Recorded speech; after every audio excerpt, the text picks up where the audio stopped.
IPL 2025 season చివరి దశకు చేరుకుంది. ప్రస్తుతం ప్లే ఆఫ్స్ మ్యాచ్లు మాత్రమే మిగిలి ఉన్నాయి. అందులో భాగంగా క్వాలిఫైర్ 1 మే 29వ తారీఖున పంజాబ్ ఆర్సీబీ జట్ల మధ్య జరగనుంది. ఈ రెండు జట్లు కూడా అన్ని విభాగాల్లో చాలా పటిష్టంగా కనిపిస్తున్నాయి. దీంతో క్వాలిఫైర్ 1 మ్యాచ్ హై వోల్టేజ్ యుద్ధాన్ని మైదానంలో తలపిస్తుంది అని అభిమానులు భావిస్తున్నారు. విచిత్రం ఏంటంటే ఈ రెండు జట్లు కూడా ఇప్పటి వరకు ఒక్కసారి కూడా కప్ సొంతం చేసుకోలేదు. దీంతో ఈ సీజన్లో ఈ రెండు జట్లలో ఏదో ఒక జట్టు కప్పు సాధించాలని అభిమానులు కోరుకుంటున్నారు. ఈ పరిస్థితుల్లో ఈ క్వాలిఫైర్ 1 మ్యాచ్లో ఏ జట్టుకు గెలిచే అవకాశాలు ఎక్కువగా ఉన్నాయి అనే విషయమై భారత మాజీ ఆటగాడు సునీల్ గవాస్కర్ కీలక విశ్లేషణ చేశాడు. గవాస్కర్ ఏమన్నాడంటే, పంజాబ్ బెంగళూరు జట్లు ఈ ఏడాది ఐపీఎల్లో అద్భుత ప్రదర్శన చేశాయి. ఈ రెండు జట్లకు కూడా అన్ని విభాగాల్లో అద్భుతమైన ఆటగాళ్లు అందుబాటులో ఉన్నారు. ప్రతి మ్యాచ్లో మంచి ప్రదర్శన కనబరుస్తూ ఈ రెండు జట్లు ముందుకొచ్చాయి. ఆ కారణం చేతనే ఈ రెండు జట్లు ఈ సీజన్లో టాప్ 2లో నిలిచాయి. ఇక్కడ గమనించాల్సిన విషయం ఏంటంటే ఈ రెండు జట్లలో ప్రతి మ్యాచ్లో ఒక్కో మ్యాచ్ విన్నర్ పుట్టుకొచ్చాడు. అందుకే ఈ రెండు జట్లు ఇంత బలంగా కనిపిస్తున్నాయి.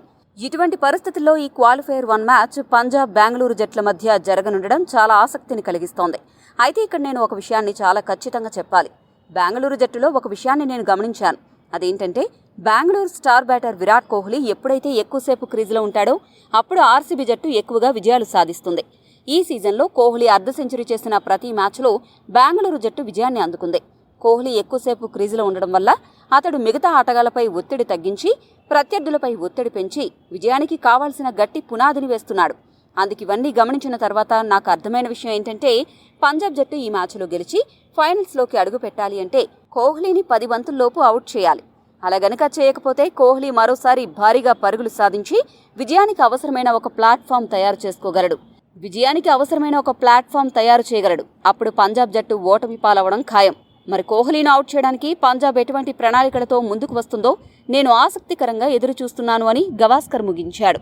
మరి ఈ క్వాలిఫైర్ 1 మ్యాచ్లో ఏ జట్టు గెలుస్తుందని భావిస్తున్నారో కామెంట్ చేయండి. మరిన్ని స్పోర్ట్స్ అప్డేట్స్ కోసం మా ఛానల్ను సబ్స్క్రైబ్ చేసుకోండి.